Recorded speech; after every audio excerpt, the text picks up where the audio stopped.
So like words and stories and questions. So it's always been somewhat academically oriented. My parents helped with it a lot. Questions were always asked, and then we read a ton of books growing up.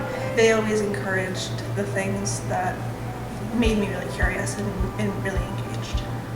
I have learned parts of it, at least in academic settings. I mean, it's encouraged it in some aspects when I get to kind of go with it the way I would like to, and ask the questions that I find really interesting and kind of let my curiosity go. But in settings where it's kind of more constrained, it discourages it because I don't get to explore it in the ways that I find interesting.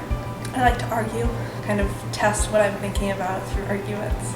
The questions are in these types of topics about language and how we think and why we think the things we think are healthy to examine routinely. I'm passionate about comics, not just like reading them, but kind of the exploration of a variety of characters, especially through illustration and written arts.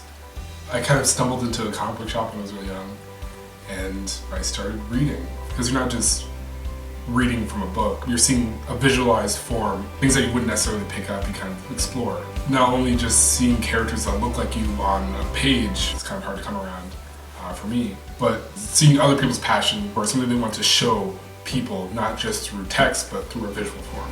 I like drawing rats. I do like drawing rats. Self-taught, self-found.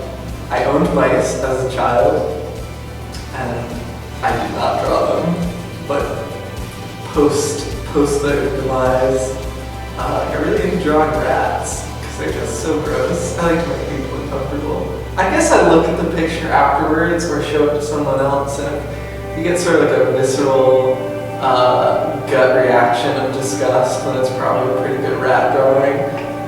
And lastly, why is this passion important to you? It's a creative outlet. I do like making people uncomfortable, so it does that too. Explain a passion you have outside of school. Nothing. Who taught you this passion? In school. Do you think learning this passion in an academic setting would deter or encourage you from pursuing that passion?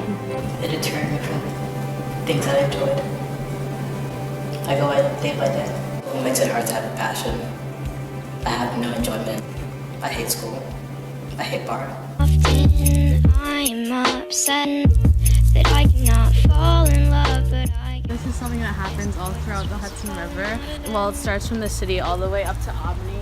And so there are just a bunch of different estuaries that we check out.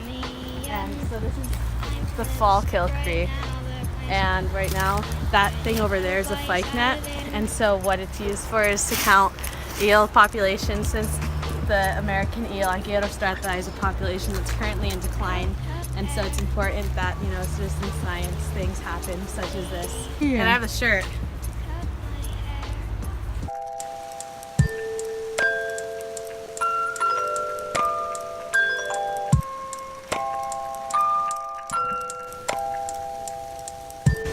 Are you ready? I'm ready.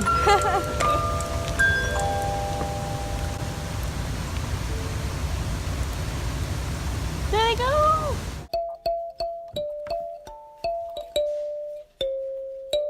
Playing kalimba, which is this instrument that has kind of been westernized to the name of thumb piano.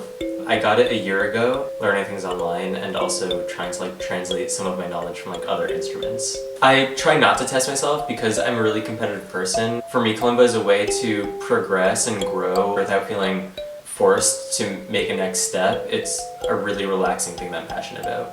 It's just an environment that I get to explore on my own and at my own pace. I don't know anyone else who plays kalimba. I think it'd be really fun to learn about it in a classroom, although classrooms can take the fun out of things sometimes.